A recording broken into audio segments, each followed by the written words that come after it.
मुंबईची ती सकाळ नेहमीप्रमाणेच धावपळीची होती.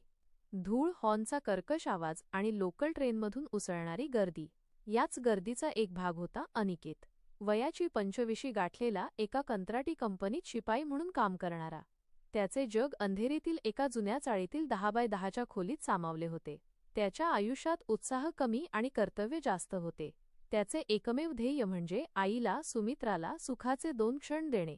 सुमित्राबाईंनी लोकांच्या घरी भांडी घासून आणि कपडे धुवून अनिकेतला इथवर आणले होते. त्या थकल्या होत्या, पण त्यांच्या डोळ्यांतील तू काहीतरी मोठा होशील ही आशा अजूनही टिकून होती.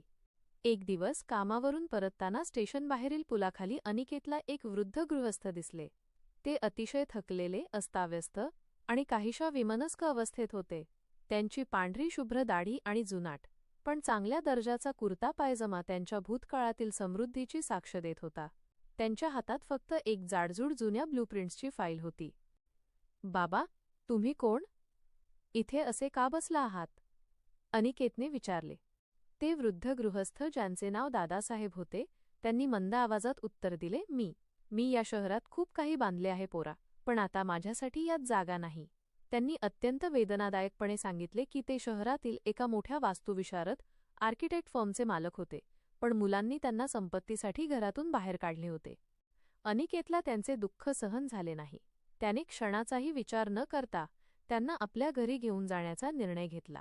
घरी पोहोचल्यावर सुमित्राबाईंची नाराजी ओसंडून वाहत होती.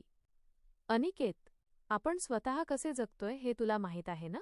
दुसऱ्यांची जबाबदारी कशाला?" त्यांनी रागाने विचारले. पण अनिकेतने आईला हात जोडले. "आई, ते रस्त्यावर मरतील. आपण फक्त त्यांना काही दिवस आधार देऊया.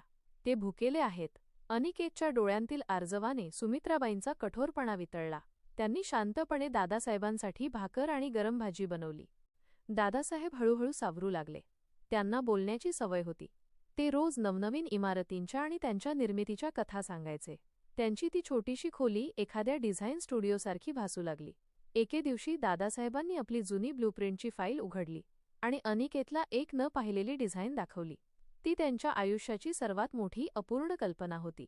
गरिबांसाठी, विद्यार्थ्यांसाठी आणि वृद्धांसाठी तयार केलेले एक सामुदायिक उद्यान आणि अध्ययन केंद्र. ते म्हणाले, "हे फक्त डिझाईन नाहीये अनिकेत, हे या शहराला माझी अखेरची भेट देण्याचे स्वप्न होते."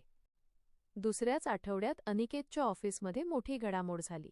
मालकांनी घोषणा केली की कंपनीचा एक जुना गोदाम पाडून तिथे एक भव्य सामाजिक कल्याण केंद्र उभारण्यात येणार आहे. हे केंद्र आधुनिक आणि समाजोपयोगी असावे अशी त्यांची इच्छा होती. ही संधी अनिकेतला दिसली. त्याने धाडस करून दादासाहेबांचे रेखाचित्र आपल्या व्यवस्थापकाला दाखवले. व्यवस्थापकाला ते डिझाईन खूपच वेगळे आणि मातीशी जोडलेले वाटले. त्यांनी ते मालकांना दाखवले. मालक श्री वाकणकर यांना ते इतके आवडले की त्यांनी ताबडतोब डिझाईन करणाऱ्या व्यक्तीला भेटायला बोलावले. पण नियतीला वेगळेच मान्य होते. याच वेळी दादासाहेबांना छातीत त्रास होऊ लागला आणि त्यांना तातडीने हॉस्पिटलमध्ये दाखल करावे लागले.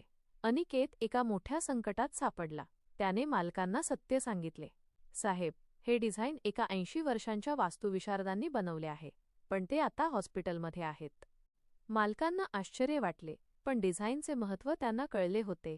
त्यांनी अनिकेतला सांगितले की दादासाहेबांच्या मदतीने हे डिझाईन पूर्ण करण्याची जबाबदारी आता तुझी आहे. इथे सुमित्राबाईंचा खरा आधार अनिकेतला मिळाला. त्यांनी आपली कामे लवकर आटपून हॉस्पिटलमध्ये दादासाहेबांची सेवा केली. तर अनिकेतने ऑफिसच्या वेळेनंतर त्यांच्या ब्लूप्रिंट्स आणि नोट्सचा अभ्यास केला. तो हॉस्पिटलमध्ये दादासाहेबांना लॅपटॉपवर डिझाईन्स दाखवायचा आणि ते अर्धवट, जड आवाजात त्याला मार्गदर्शन करायचे. एका शिपायाचा मुलगा आता एका महान वास्तुविशारदाचा सहाय्यक बनला होता.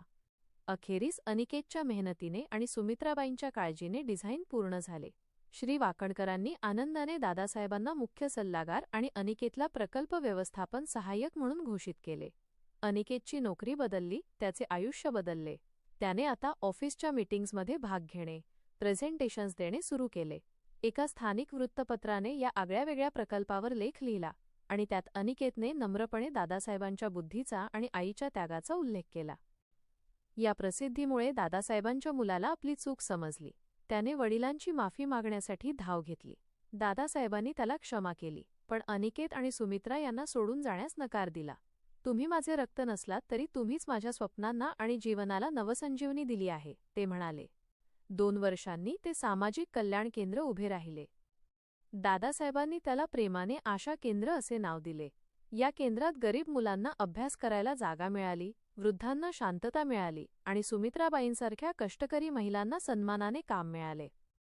अनिकेत त्या केंद्राचा व्यवस्थापक बनला.